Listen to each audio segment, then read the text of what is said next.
Ate, dito ko sa pagitan. Kayo ate, dito rin sa pagitan.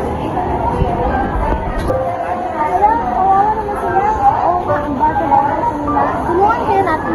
Tara, puntahan natin sila para matulungan.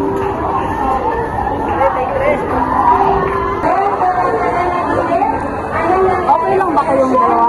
Mukhang nagugutom kayo ah. Ay, oo nga po. Ito ate, sa pagitan, 10 piso lang. Ilang taon ka na ba? Mukhang mas nakakaaliw na tulungan kitang kumuha ng career mo. 18 po. Talaga po? Tutulungan niyo po ako? Ano ba ang gusto mong course? Agriculturist po. Madali lang yan. Basta mag-aral ka ng mabuti. Tutulungan kitang makapag-aral sa magandang eskwelahan. Talaga po, pangarap ko po kasi makapag-aral mula bata pa ako.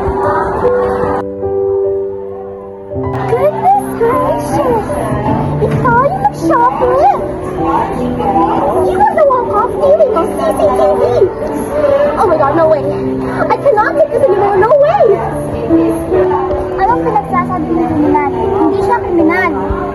If you don't believe me, then you should check the CCTV footage back at the mall.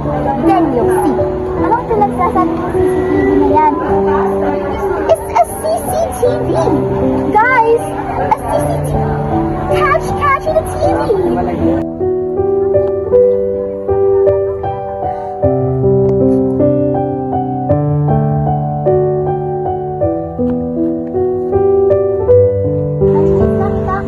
Namimiss din kita kapatid ko.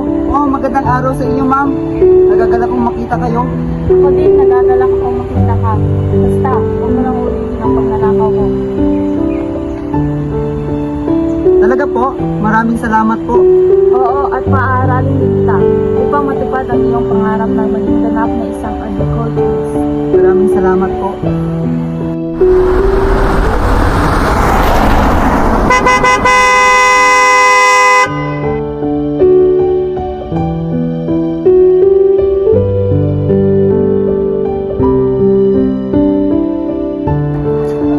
Hello po, magandang umaga. Uy, di ba ito yung tulungan natin? Opo, ako yun.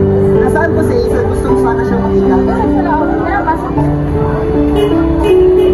Magandang araw sa iyo, madam. Maraming salamat po sa mga tulong yung ginawa sa akin. Maraming tulong to dahil sa iyo naka-graduate ako bilang agriculturist.